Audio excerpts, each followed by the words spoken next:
Hello friends, good morning. मैं हूं सुशांत और आपका स्वागत है आपके अपने चैनल फ्लाइंग तक न्यूज़ में। आज 12 जुलाई 2022 को एक नए बुलेटिन के साथ हम मौजूद हैं और आज हम जानेंगे कुछ महत्वपूर्ण खबरें जो कि अभी के समय में ट्रेंड कर रही हैं। तो चलिए शुरू करते हैं। सबसे पहली खबर, Delhi to Mumbai electric highway, electric vehicle मालिकों को सरकार की एक और सौगात। गडकरी ने किया यह बड़ा ऐलान। इलेक्ट्रिक वाहनों को बढ़ावा दे रही केंद्र सरकार नया इंफ्रास्ट्रक्चर पर जोर दे रही है। अब केंद्रीय मंत्री नितिन गडकरी ने कहा कि सरकार दिल्ली से मुंबई के बीच इलेक्ट्रिक हाईवे बनाने की तैयारी कर रही है। केंद्रीय सड़क परिवहन व राजमार्ग मंत्री नितिन गडकरी देशवासियों को कोई ना कोई खुशखबरी देते रहते हैं।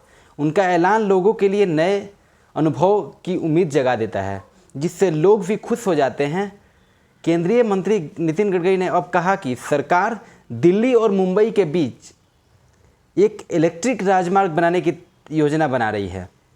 इससे पहले भी नितिन गडकरी देशवासियों को कई सौगात दे चुके हैं। सरकार इलेक्ट्रिक राजमार्ग की योजना बना रही। गडकरी ने गुड़गांव में हाइड्रोलिक ट्रेलर ऑनर्स एसोसिएशन के एक कार्यक्रम को संबोधित करते हुए कहा कि सरकार दिल्ली और मुंबई के बीच इलेक्ट्रिक राजमार्ग की योजना बना रही है। इलेक्ट्रिक राजमार्ग आमतौर पर ऐसी सड़क होती है जिस पर चलने वाले वाहन को बिजली की आपूर्ति की जाती है। यह बिजली सड़क के ऊपर लगे तारों से वाहन तक पहुंचाई जाती है। बढ़ते हैं अपने दूसरे खबर की तरफ। राष्ट्रपति पद के उम्मीदवार यशवंत सिन्हा 15 जुलाई को पटना आएंगे। महागठबंधन के नेताओं से उनकी मुलाकात होगी। संयुक्त विपक्षी दलों के राष्ट्रपति प्रत्याशी यशवंत सिन्हा 15 जुलाई को पटना आएंगे।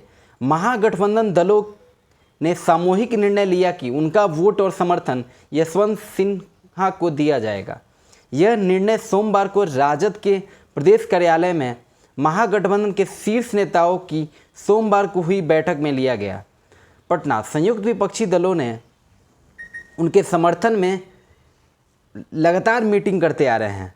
महागठबंधन के नेता और विधानसभा में नेता प्रतिपक्ष तेजस्वी यादव की अध्यक्षता में हुई इस बैठक में कांग्रेस के शकील अहमद, माले पोलित ब्यूरो के सदस्य धीरेन्द्र झा, पूर्व राज्य सचिव केडी यादव, भाकपा के राज्य सचिव राम नरेश पांडे, माकपा के राज्य सचिव सचिन ललन चौधरी, राजद के राष्ट्रीय प्रवक्ता सांसद मनोज झा, राजद के प्रदेश अध्यक्ष जगदानंद सिंह और राजद के प्रदेश महासचिव आलोक मेहता शामिल रहे। सभी पार्टियों के प्रतिनिधियों ने एक स्वर में यशवंत सिन्हा को राष्ट्रपति चुनाव में मत देने की बात कही।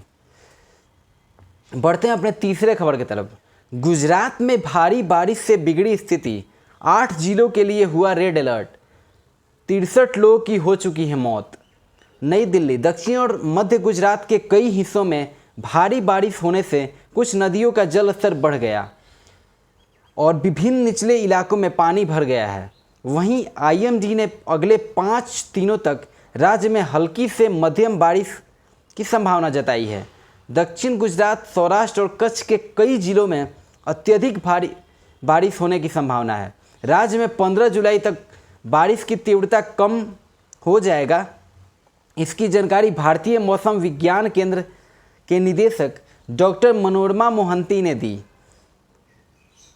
दक्षिण और मध्य गुजरात जिलों में कई हिस्सों में भारी बारिश से कम 7 लोगों की मौत हो गई। बारिश से कई इलाकों में बाढ़ जैसी स्थिति पैदा हो गई, जबकि 9000 से अधिक लोगों को स्थानांतरित कर दिया गया और 468 को बचाया गया। दक्षिण गुजरात में डोंग, नवसारी, तापी और वलसाड़ जिले प्रभावित हुए, जबकि मध्य गुजरात में वर्षा प्रभावित जिले पंचमहल, छोटा उदयपुर और खेड़ा है। मौसम विभाग ने अगले 5 दिनों के दौरान डांग, नवसारी, वलसाड़, तापी और सूरत में भारी से बहुत भारी बारिश होने की चेतावनी जारी की है। बढ़ते हैं अपने चौथे खबर की तरफ। गोल्ड प्राइस, फिर औंधे मुंह गिरे गोल्ड के दाम। अब 27,730 रुपये प्रति 10 ग्राम खरीदे सोना।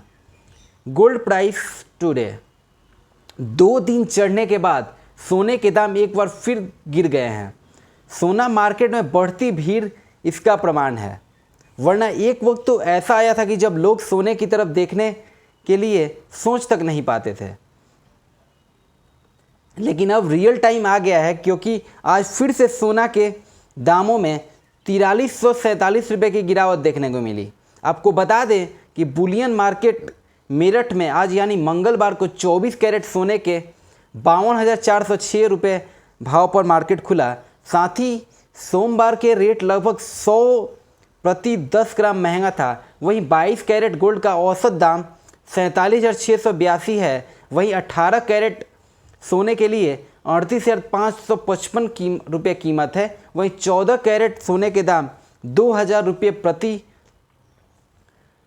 तौला घटकर 27,730 हो गए हैं। याद रहे 14 कैरेट सोने में 40 से 60% का ही रेशियो होता है, यानी 14 कैरेट में महज 60% सोना ही रहता है।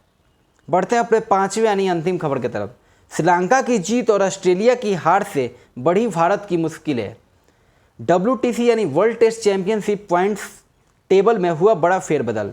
श्रीलंका ने दूसरे टेस्ट मैच में ऑस्ट्रेलिया को 1 पारी और 39 रनों से हराते हुए 2 मैचों की सीरीज 1-1 से बराबर कर ली। 11 जुलाई को खेले गए श्रीलंका बनाम ऑस्ट्रेलिया के बीच दूसरे टेस्ट मुकाबले में श्रीलंका ने 1 पारी और 39 रनों से मुकाबला जीतकर 2 टेस्ट मैचों की सीरीज को 1-1 से बराबरी पर ख़त्म किया। इस जीत के साथ श्रीलंका ICC टेस्ट चैंपियनशिप अंक तालिका में अब 6वें स्थान से 3रे स्थान पर पहुंच गए। इसी के साथ वर्ल्ड टेस्ट चैंपियनशिप के इस चक्र में श्रीलंका पहली टीम बन गई है जिसने ऑस्ट्रेलिया को मात दी। इस टेस्ट मुकाबले से पहले ऑस्ट्रेलिया अंक तालिका में शीर्ष पर था। उन्होंने 9 मुकाबले में 6 जीत दर्ज की, लेकिन अब श्रीलंका से हारने के बाद उनका जीत प्रतिशत 70.78 से घटकर 70% हो चुका है। तो मित्रों, ये रही आज की महत्वपूर्ण 5 खबरें जो कि हमने आपके साथ साझा की। आपको कैसा लगा हमें ज़रूर अपना कीमती फीडबैक दें और हमारे वेब पोर्टल से अवश्य जुड़ें, क्योंकि सबसे पहले खबरें वहीं आती हैं। और अगर अभी तक हमारा चैनल सब्सक्राइब नहीं किए तो ज़रूर सब्सक्राइब करें। धन्यवाद।